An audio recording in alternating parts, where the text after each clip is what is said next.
Hello everyone and welcome back to my channel Maths Addiction. आज की इस video में हम स्टार्ट करने जा रहे हैं क्लास 10th जो चैप्टर 8 है ट्रिग्नोमेट्री, उसका क्वेश्चन नंबर 1 और 2। 8.1 सॉल्व करने के लिए जितना भी बेसिक आपको पता होना चाहिए, जितनी भी बेसिक इन्फॉर्मेशन है, उस सब की वीडियो ऑलरेडी चैनल पे अपलोड हो चुकी है। अगर आपने नहीं देखी है तो एक बार जाके उसको जरूर देख लें, क्योंकि वो करने से आपके आधे कंसेप्ट तो वैसे ही क्लियर हो जाएंगे, बाकी हम इस क्वेश्चन में कर लेंगे। तो क्वेश्चन नंबर 1 और 2 आज की इस वीडियो में हम करने वाले हैं। तो चलिए स्टार्ट। क्वेश्चन नंबर 1 है आपका, in triangle ABC right angle at B, यानी सबसे पहले तो आपको राइट एंगल बनाना पड़ेगा। तो ये हमारा राइट एंगल हो गया, ठीक है। राइट एंगल आपको किस पे कहा है? राइट एंगल है बी पे, यानी यहाँ पर ए बी 24 सेंटीमीटर मान लीजिए, ये ए है तो ए बी 24 सेंटीमीटर दिया है, बी सी 7 सेंटीमीटर दिया है, तो ये 7 सेंटीमीटर हो जाएगा। और एच हमें नहीं पता है, तो हमें निकालना है साइन ए और कॉस ए, ठीक है।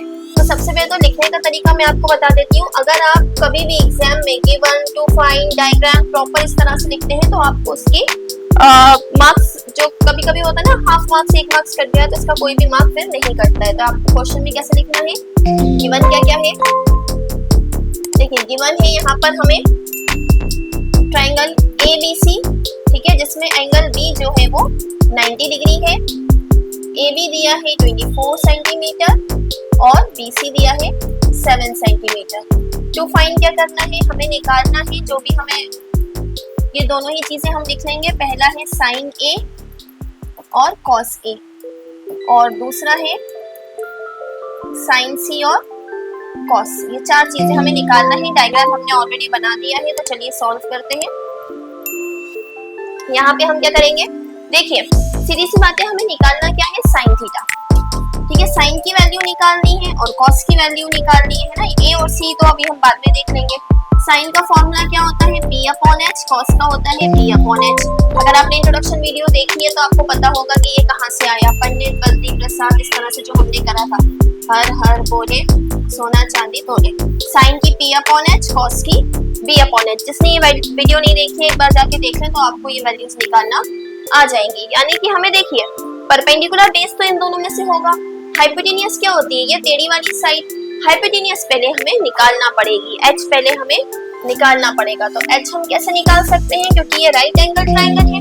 राइट एंगल ट्रायंगल में हम लगा सकते हैं पाइथागोरस थ्योरम।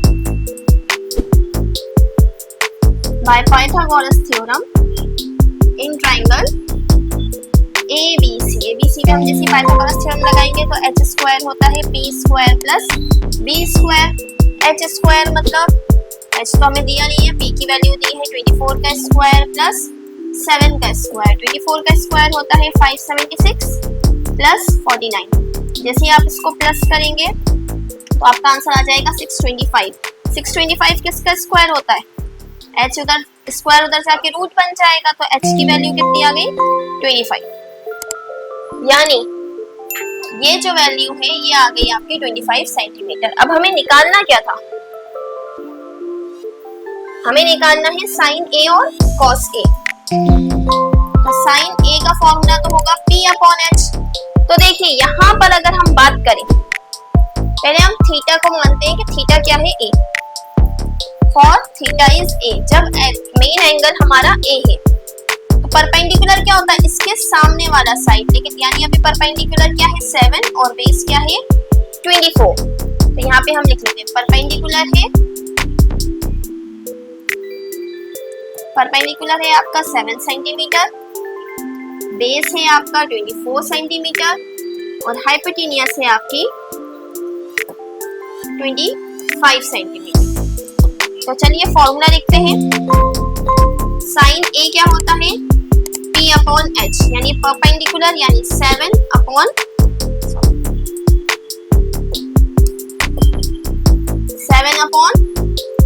25, ठीक है।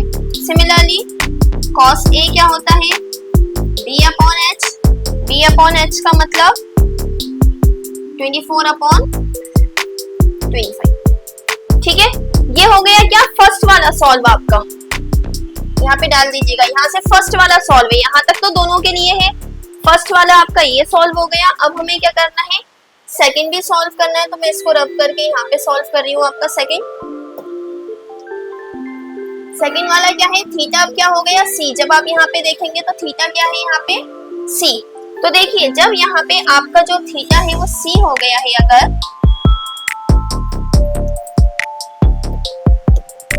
ये 24 था ये सब, जब थीटा आपका c हो गया है ये वाला एंगल, तो ये हो गया आपका परपेंडिकुलर और यहाँ हो गया आपका बेस, एक्सचेंज हो गए।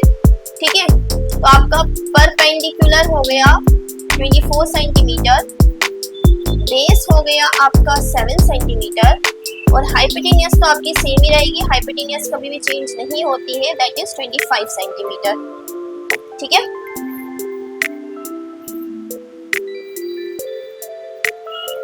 तो अब हम क्या लिखेंगे, साइन सी। साइन सी की वैल्यू क्या होगी, वही रहेगी, फॉर्मूला तो वही रहेगा।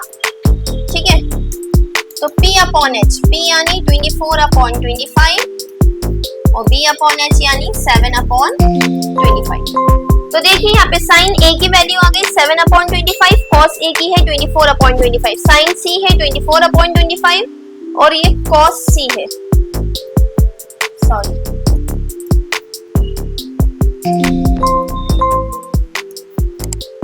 कॉस C है 7 अपॉन 25। एंगल चेंज करने से आपके परपेंडिकुलर बेस चेंज हो जाते हैं, जिसकी वजह से ये वैल्यूज अलग अलग आती हैं। Okay, so moving on to question number 2। Question number 2 में हमें क्या दिया है, हमें एक राइट एंगल ट्राइंगल दिया है, अगर यहाँ आप देखेंगे तो, ठीक है, इसमें से राइट एंगल आपका ये क्यू पे है और हमें ये दे दिया 12 सेंटीमीटर, ये दे दिया 13 सेंटीमीटर। हमें निकालना क्या है, tan p minus cot r। सबसे पहले गिवन टू प्रूफ लिख ले।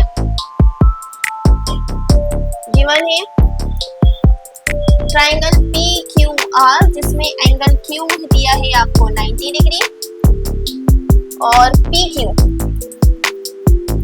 PQ दिया है आपको 12 सेंटीमीटर और PR दिया है आपको 13 सेंटीमीटर। ये सब चीजें आपको दी हैं, आपको निकालना क्या है, आपको निकालना है tan p minus cot r, tan p minus cot r।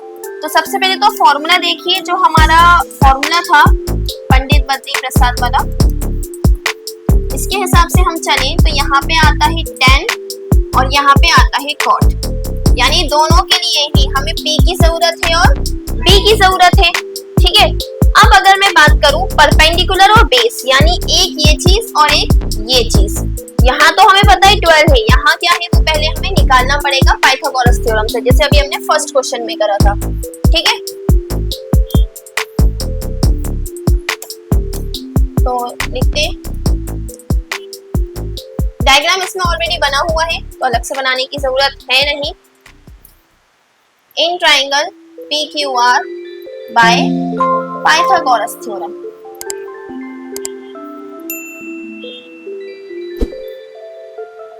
क्या है Pythagoras theorem, h square is equals to p square plus b square. h कितना है 13 square is equal to 12 square plus b square. अभी हम किसी को भी b मान सकते हैं, क्योंकि अभी हम यहाँ पे एंगल्स की बात नहीं कर रहे हैं।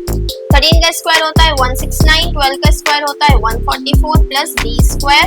144 यहाँ प्लस का है, 169 minus 144 is equal to b square, यानी आपकी वैल्यू आ गई b स्क्वायर की 25।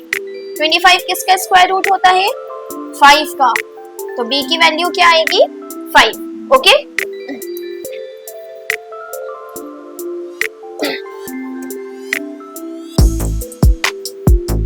अब यहाँ पे हम काय की वैल्यू निकालना है हमें, tan p।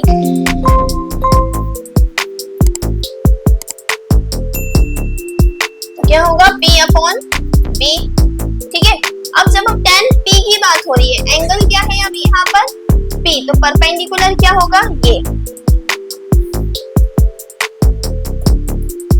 पहले हम इसको सॉल्व करते हैं फॉर tan p। परपेंडिकुलर क्या होगा P के सामने वाला, यानी कि जो हमने निकाला 5 सेंटीमीटर और बेस है हमारा 12 सेंटीमीटर। हाइपोटेनियस की हमें यहाँ पे जरूरत है नहीं, तो tan p की वैल्यू कितनी आएगी, tan p की जो वैल्यू आ रही है perpendicular upon base p upon b, यानी 5/12। अब हम सॉल्व करेंगे किसके लिए, cot के लिए। For cot R. अब देखिए आर यहाँ पर है, यानी इसके सामने वाला, अब परपेंडिकुलर क्या हो गया 12, परपेंडिकुलर हो गया आपका 12 सेंटीमीटर,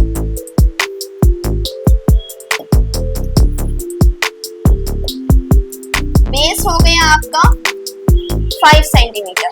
ठीक है, जब हम आर की बात करें, सो कॉट आर की अगर हम बात करें तो कॉट आर का फॉर्मूला होता है बेस अपॉन परपेंडिकुलर। ठीक है, अब देखिए यहाँ पे बेस क्या है, बेस है 5 सेंटीमीटर और ये है 12, यानी 5 अपॉन 12 इसकी वैल्यू आ गई। अब हमें सॉल्व क्या करना था, हमें सॉल्व करना था 10p minus cot R. 10p minus cot R, 10p की आप वैल्यू देखो तो क्या है 5/12। ठीक है, माइनस कॉट आर की वैल्यू अगर हम देखें तो क्या आ रही है, यहाँ कॉट आर की वैल्यू भी आ रही है 5/12। 5/12 में से 5/12 जाएगा तो कितना बचा 0, यानी जब भी आप 10p माइनस कॉट आर, इस क्वेश्चन के अकॉर्डिंग जब हमने 10p माइनस कॉट आर करा तो हमारा आंसर आ रहा है 0। सो स्टूडेंट्स, आई होप आपको ये दोनों क्वेश्चन समझ में आए होंगे। जो भी आपको डाउट हो आप कमेंट सेक्शन में पूछ सकते हैं, और इसी तरह की और वीडियोस के लिए please do like, share and subscribe to my channel. Thank you.